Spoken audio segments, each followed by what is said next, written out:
The barn smelled of sweat, damp straw, and desperation. Sunlight sliced through the slats in narrow beams, catching the copper strands of June Ellen McAllister's tangled hair. Her faded dress clung to the cuts on her arms, reminders of how hard she'd fought to keep Buckshot from being her last sacrifice. Around her, men in dusty hats and stiff denim watched like scavengers circling a dying thing. Sheriff Curtis Malone stood behind the old auction podium, voice deep and bored, ignoring how her shoulders shook. Bidding starts at $200. A low chuckle rolled through the crowd. June squeezed Buckshot's rope so hard her knuckles whitened. He nudged her hip, his warm breath a small mercy in this pit of wolves. He was all she had left, her father's last gift, her only true friend in this cursed town. $250, sneered Roy Bledsoe, a man whose grin had made her skin crawl since she was 17. He winked at her, and bile rose in her throat. $300, barked another voice, more to needle Roy than to help her. June's vision wavered. Buckshot pawed at the dirt, sensing her fear. She wished she could run with him, disappear into the hills where debts and cruel men couldn't follow. But her father's unpaid loans shackled her tighter than any rope. "Going once," Sheriff Malone said, slow and unconcerned. She wanted to scream, "He's worth more.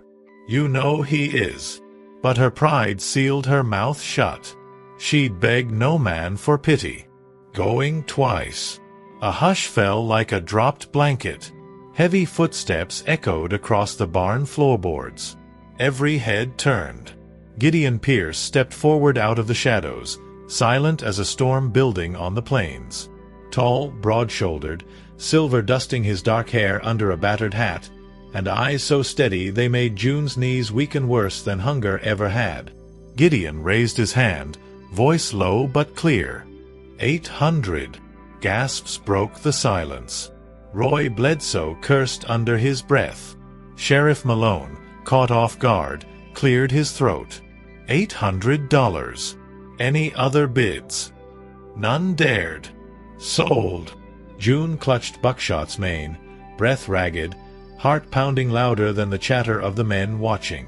Gideon stepped closer, his presence so calm it almost broke her resolve. Without asking permission, he took Buckshot's rope from her trembling hand. Their fingers brushed, rough and warm and terrifyingly kind. "You got somewhere to sleep tonight, Miss McAllister?" he asked softly. She managed a tiny shake of her head. Words failed her.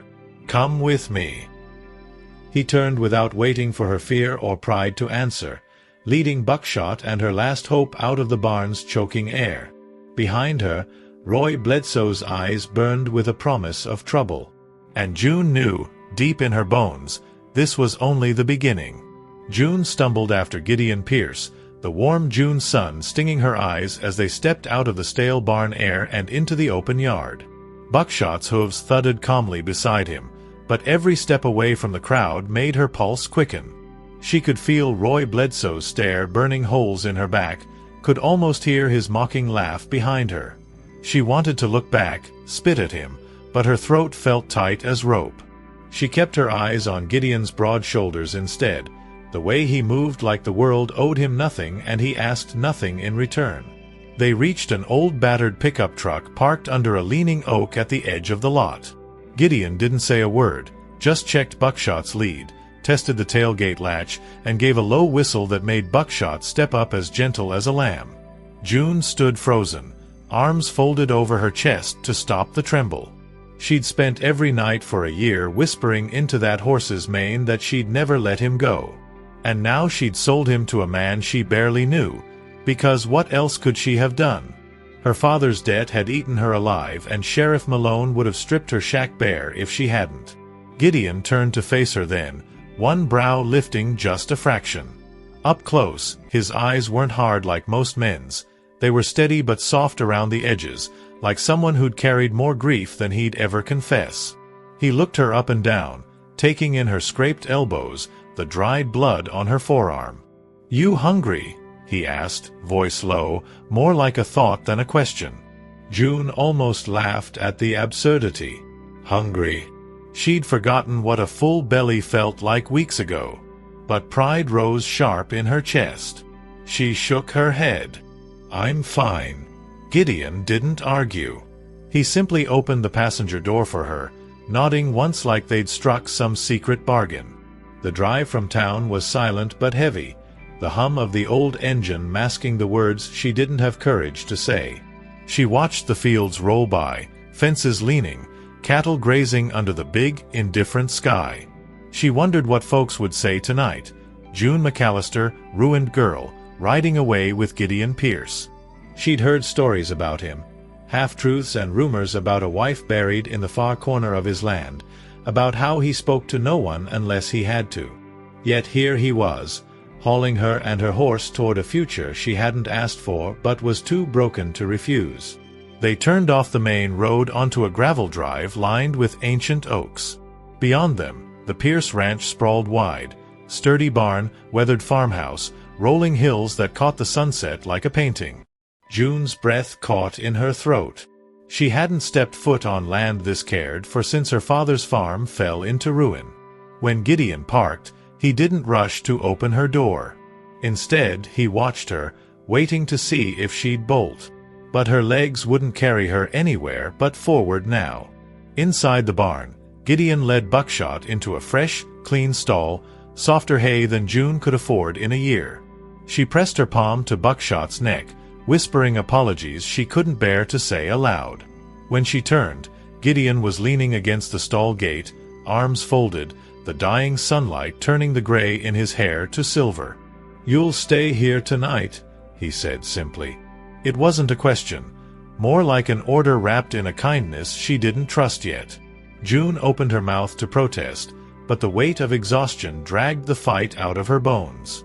She just nodded, feeling the old fear prickle under her skin. No debt came without a price. But as darkness gathered outside and the barn filled with quiet, she couldn't help but wonder what Gideon Pierce's price would be. June barely slept that first night under Gideon Pierce's roof. He'd shown her a small spare room in the old farmhouse, plain wooden floor, a narrow bed, a patchwork quilt that smelled faintly of cedar and dust.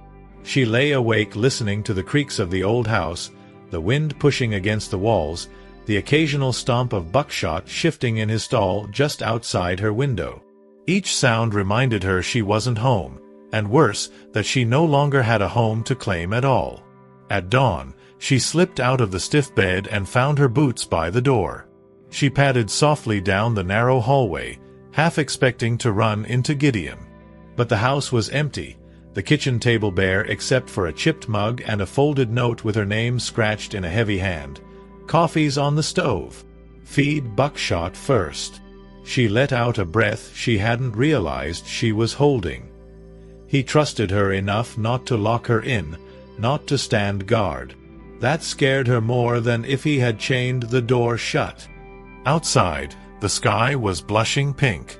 June crossed the yard, arms wrapped tight around herself against the chill. The barn door swung open with a rusty groan. Buckshot nickered at her, ears flicking forward, as if greeting a lost friend.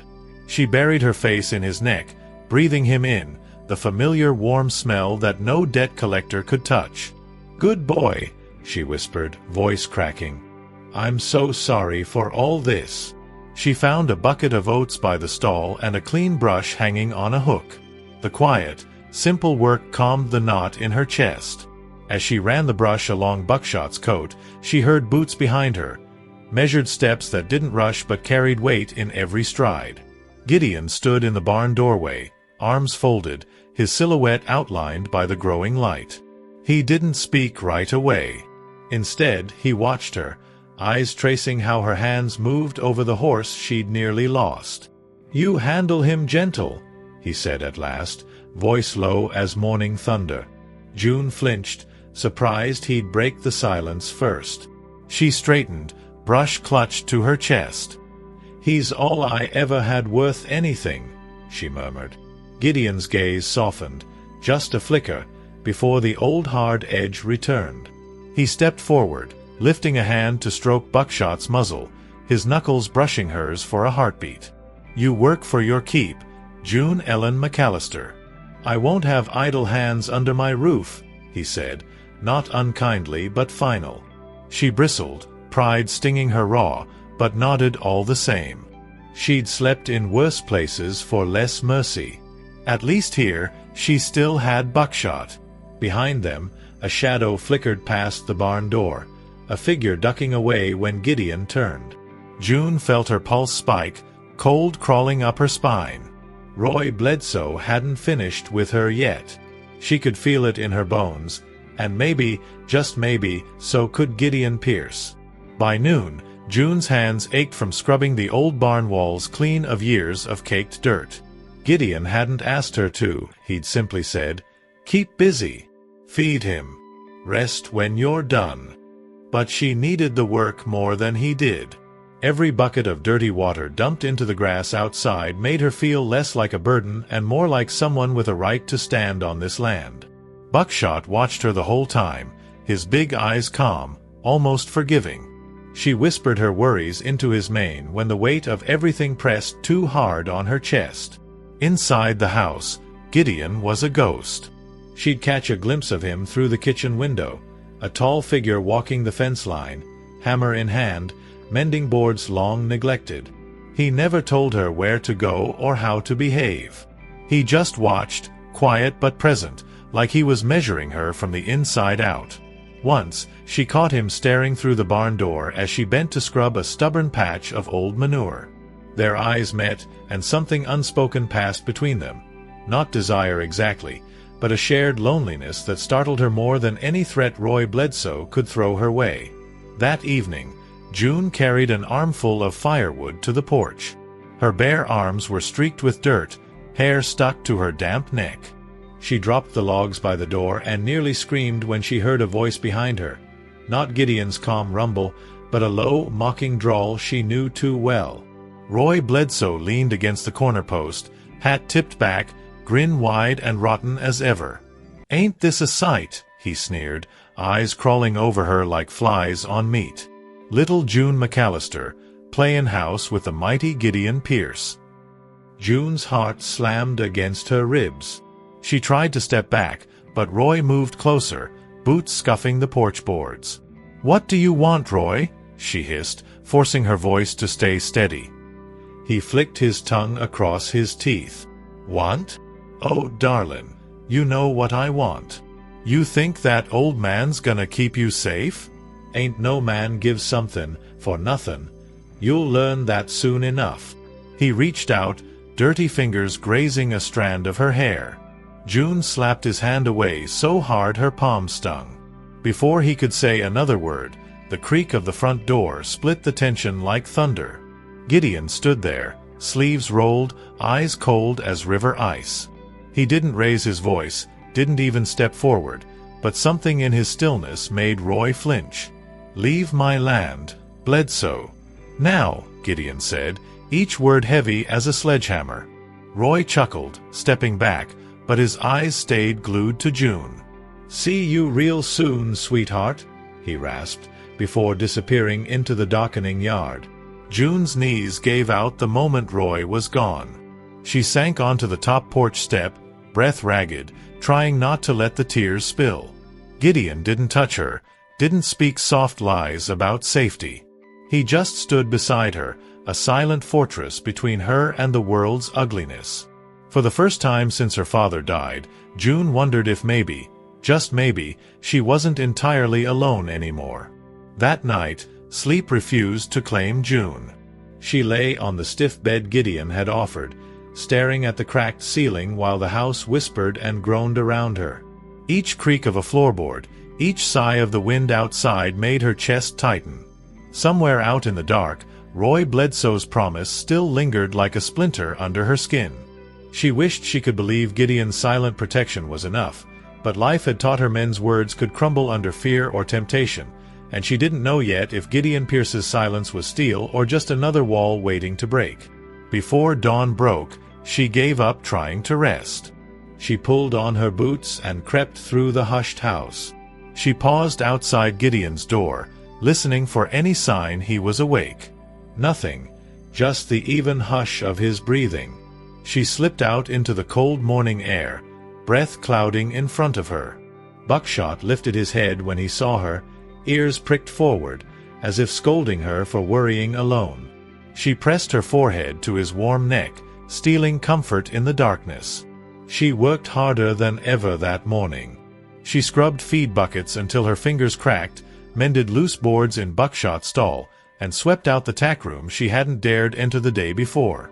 By the time Gideon appeared in the barn doorway, she was flushed and panting, sweat soaking the collar of her old blouse. He didn't scold her for overworking.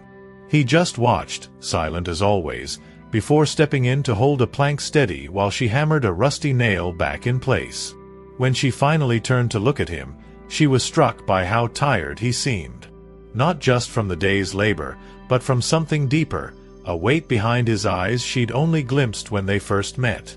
She blurted it out before fear could stop her. "Why did you do it?" Her voice echoed too loud in the quiet barn. Gideon didn't pretend not to understand. He leaned his shoulder against a beam, arms crossed. For a moment, June thought he wouldn't answer. Then his voice, low and rough, cut the tension between them. "Your daddy was a good man once. Helped me when no one else would. Couldn't stand by and watch his daughter beg wolves for scraps." June's throat closed around 1,000 questions she hadn't known how to ask. She wanted to thank him, to apologize for doubting him, but all she managed was a whisper. "He would have liked you." Gideon's eyes flicked to Buckshot, then back to her, softer now. "Get cleaned up. There's work to be done inside." She nodded, turning toward the house. But as she stepped outside the barn, a movement caught her eye, a flicker near the fence line, too quick to name. A dark figure ducked behind the oaks that marked the property's edge. June's pulse spiked. She knew it in her bones. Roy Bledsoe hadn't slithered away for good. He was still watching, waiting. And next time, Gideon might not be there to open the door in time. June didn't tell Gideon what she'd seen by the fence line. Maybe it was shame, maybe fear that he'd think she was just a jumpy girl seeing ghosts where only shadows lived. So instead, she kept it locked behind her ribs, though each night the thought of Roy Bledsoe lurking just beyond the oak trees coiled tighter around her lungs. She started sleeping with the old shotgun her father left her, resting it across her lap when she sat by her window listening to the wind drag branches across the roof. Gideon noticed her unease without asking for an explanation. He began lingering near the barn longer than before, always within earshot while she brushed Buckshot or hauled feed. When he spoke, it was sparse but careful, his voice a solid rock she clung to in the swirling storm of her thoughts. He didn't promise to protect her. Gideon Pierce wasn't the kind of man to swear easy things, but every silent look between them said he would, whether she wanted it or not. One morning, as dawn barely split the sky, she found a bundle of fresh-cut kindling stacked neatly by her door. Tucked between the wood was a single crow feather, black and slick as oil. Her stomach flipped when she picked it up, feeling the chill of Roy's grin behind her back even though she was alone. She shoved the feather into her apron pocket before Gideon could see it. He wouldn't say much if he did, but she'd seen how quiet men broke when rage finally found their tongue, and she didn't want that burden on him. That afternoon, she forced herself to the edge of the property, bucket of scraps swinging from her hand as she fed the chickens Gideon insisted she keep busy with. She scanned the line of oaks every other heartbeat, skin prickling. A crow cawed overhead and she flinched so hard she dropped the bucket, scraps spilling into the dirt. "Scaring your own damn self, June Ellen McAllister," she muttered, voice shaking. She didn't hear the footsteps until it was too late. A shadow cut the sunlight behind her. The smell of whiskey and sweat hit her nose first, then a low laugh that turned her blood to ice. Roy Bledsoe leaned close, one filthy hand brushing her hair aside. "You're a hard girl to catch alone these days," he rasped, breath sour against her ear. June froze, fingers curling into fists at her sides. "Gideon knows your trouble, girl. Sooner or later, he'll toss you out like the trash you are." Before she could scream or strike him, A deafening shout split the yard. Gideon's voice, deeper and sharper than she'd ever heard it. Boots pounded across the hard ground. Roy jerked back, snarling like a cornered dog. June stumbled away, breath ragged, heart slamming in her throat. And there was Gideon, stalking toward them with murder in his eyes. In that instant, June realized something Roy never would. She wasn't the only one with demons worth fighting for anymore. The moment Gideon's boots hit the dirt, Roy Bledsoe's smirk vanished like a candle snuffed in a storm. Gideon didn't shout again. He didn't have to. One look in those storm-gray eyes and even a rattlesnake would have crawled backward. June pressed herself against the old chicken coop, heart hammering so hard it drowned out Roy's half-snarled threat. For a heartbeat, she thought Roy might stand his ground. He puffed his chest, spat in the dirt near Gideon's boots. But then Gideon stepped closer, and Roy's courage wilted like a weed pulled from dry soil. "Leave," Gideon said, low and calm, the word somehow heavier than a shout. Roy's lip curled, but his eyes darted from Gideon's clenched fists to June's trembling figure. He backed away, slow, shoulders hunched like a mutt who'd been kicked too many times. "This ain't over, Pierce," he spat, his boots crunching backward toward the fence line. "Ain't never over with gutter trash like her Hanjin, round decent folk." June flinched at the word trash, but Gideon didn't even blink. He watched Roy disappear into the trees, jaw tight, breath coming in measured pulls as if it took effort not to run after the man and break his skull open right there in the yard. When the last trace of Roy was gone, Gideon turned to June. He didn't ask if she was hurt. He looked at her hands, her pale face, the way her breath caught on a sob she tried to swallow. Then he stepped close, and to her surprise, he didn't touch her. He just stood so near she could feel the heat rolling off him, a wall against the cold that had settled in her bones. "I should have put him down a long time ago," Gideon muttered, more to himself than to her. June shook her head, trying to find her voice around the lump in her throat. "It's not your fault. He's always been poison." Her fingers twisted in her apron, brushing the hidden crow feather still tucked in the pocket. Part of her wanted to show it to Gideon right then, confess how Roy had been creeping closer every night. But fear held her tongue. She didn't want Gideon's rage boiling over into something he couldn't take back. Instead, she whispered, "What if he comes back?" Gideon's eyes locked on hers, a flicker of something darker than anger flaring there. "Then he won't leave breathing next time." There was no brag in his tone, no bluff. Just a promise as solid as the fence posts lining his land. For the first time in a long time, June didn't doubt a man's word. They stood there in the yard as the chickens clucked nervously, Buckshot watching from the pasture fence. The sun dipped lower behind the oaks, turning the sky the color of old bruises. June knew in her gut this wasn't finished. Roy was like a snake. He'd slither back when they least expected it. But as Gideon brushed past her, heading for the house, he paused just long enough to say over his shoulder, "Tonight, you sleep with your door locked. Tomorrow, we set things right." And June realized then, she wasn't running anymore. Not while Gideon Pierce was willing to stand in front of her shadows.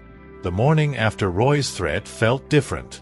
The farm air was still crisp, the sun still rose warm over the fields, but under the calm, June felt something coiled and waiting to strike. Gideon didn't say much at breakfast. He poured her coffee, buttered stale bread for her, and sat opposite, shoulders rigid as fence posts.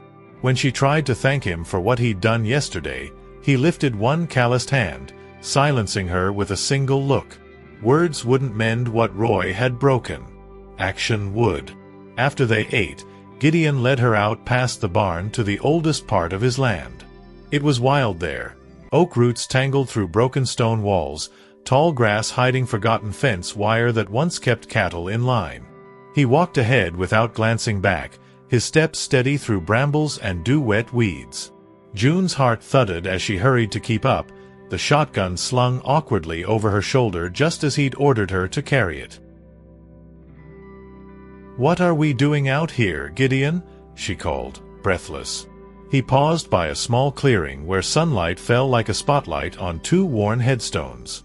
He pointed at the ground. "Dig." She stared at him, confused. "Dig? For what?" He didn't answer, just set his own shovel down with a thunk and started turning the soil himself. June hesitated, then knelt beside him, scooping dirt with trembling hands until her nails cracked. Under the earth, the metal corner of an old lockbox gleamed. Gideon pried it free with a grunt, sweat darkening his collar despite the cool breeze. He brushed off dirt and rust, then cracked the lid open. Inside lay a revolver wrapped in oilcloth, a few folded papers yellowed with age, and a worn photo of a young man who looked like Gideon but with a sharper grin. "That's my brother," Gideon said, voice flat as stone. "Roy Bledsoe killed him. Claimed it was a hunting accident. Sheriff let it slide. Too many folks owed Bledsoe money back then." June's breath caught. She stared at the gun, the faded picture, then back at Gideon's weathered face. "Why tell me now?" she whispered. Gideon met her eyes, steady and tired all at once. "Because you deserve to know the man protecting you ain't a saint. I've let him crawl on my land too long. It ends now." She wanted to protest, to beg him not to throw himself into violence for her sake, but part of her knew there was no stopping a storm once it rolled in. She closed the box, handed him the revolver without a word. He checked the barrel with practiced hands, then slid it into his coat. June stood beside him, staring down at the upturned earth that now smelled like ghosts and old secrets. Somewhere beyond the fence, Roy Bledsoe lurked, waiting to strike. But this time, he wouldn't be the only predator in the dark. As they walked back toward the house, Buckshot lifted his head and whinnied across the yard, sensing the shift in the air. June rested a hand on the horse's mane, grounding herself. Beside her, Gideon's steps were heavier, his silence filled with promises she didn't dare speak aloud. And though fear clawed at her ribs, June felt something stronger settling in her bones. The stubborn courage of a woman who had nothing left to lose, and a man ready to stand by her side when the reckoning came knocking. That whole day felt like the longest June had ever lived. She moved through Gideon's house and barn like a ghost in borrowed skin, every door creak and distant crow caw making her jump. Gideon said little, saving his words for when they mattered most. He checked the revolver more times than she could count, oiled the barrel on the porch while she swept the kitchen floor she'd already cleaned twice. Buckshot paced his stall, restless, snorting at shadows only he seemed to see. Even the wind felt sharper, a warning whispered through the old oak trees. By late afternoon, Gideon finally spoke. He found June in the barn loft, her hands trembling as she laid out fresh straw. He climbed the ladder so quietly she didn't know he was there until his shadow fell across her. "When it starts, you stay inside. Bolt the doors. Don't come out until you hear my voice." His tone left no room for argument. But June had never been good at obedience. She lifted her chin, eyes hard. "If you think I'm hiding behind your back while that snake crawls all over your land, you don't know me at all, Gideon Pierce." Something flickered behind his eyes. Anger, maybe pride too. He stepped close enough she could feel the heat rolling off him. "You think I won't break my own bones to keep you safe, June Ellen McAllister?" he rasped. Her breath caught. For a heartbeat, she almost forgot about Roy Bledsoe, about debts and gun barrels and all the blood waiting to spill. She wanted to press her face against Gideon's chest, feel his heartbeat steady her own. Instead, she swallowed the fear and forced herself to nod.